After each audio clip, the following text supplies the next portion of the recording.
জুলাই গণঅভ্যুত্থানে অংশ নেয়া শিক্ষার্থীদের নিয়ে আত্মপ্রকাশ করেছে নতুন একটি রাজনৈতিক ও সামাজিক প্ল্যাটফর্ম, যেটি হচ্ছে অভ্যুত্থান বাস্তবায়ন আন্দোলন।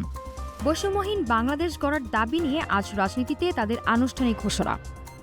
জুলাই গণঅভ্যুত্থানের চেতনা বাস্তবায়নের দাবিতে নতুন প্ল্যাটফর্মের আত্মপ্রকাশ। আজ সকালে জাতীয় প্রেস ক্লাবের মানিক মিয়া হলে ঘোষণা করা হয় অভ্যুত্থান বাস্তবায়ন আন্দোলন এর আংশিক আহ্বায়ক কমিটি।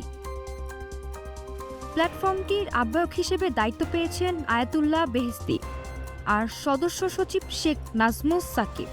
পরবর্তীতে ৩০ সদস্যের পূর্ণাঙ্গ কমিটি ঘোষণার কথা জানানো হয়। বক্তব্যে সরকারের কঠোর সমালোচনা করেন আন্দোলনের নেতারা। তাদের অভিযোগ, আহতদের পুনর্বাসন, শহীদ পরিবারের দায়িত্ব এবং জুলাই গণঅভ্যুত্থানের বিচার প্রক্রিয়ায় সরকার ব্যর্থ হয়েছে। প্ল্যাটফর্মের লক্ষ্য ও রূপরেখা তুলে ধরেন এআইইউবির শিক্ষার্থী রবিউস সানি শিব। বিপ্লবীদের রাষ্ট্রীয় স্বীকৃতি, আহত ও নিহতদের সঠিক তালিকাভুক্তি এবং মেধাভিত্তিক রাষ্ট্র গঠনের প্রতিশ্রুতি দিয়েছে এই প্ল্যাটফর্ম। নেতাদের হুঁশিয়ারি, যদি আবারও বৈষম্য, দলীয়করণ কিংবা বিচারহীনতা দেখা যায় তবে জুলাইয়ের আগুন আবার জ্বলবে, আর সেই দাবানল হবে আরও ভয়াবহ।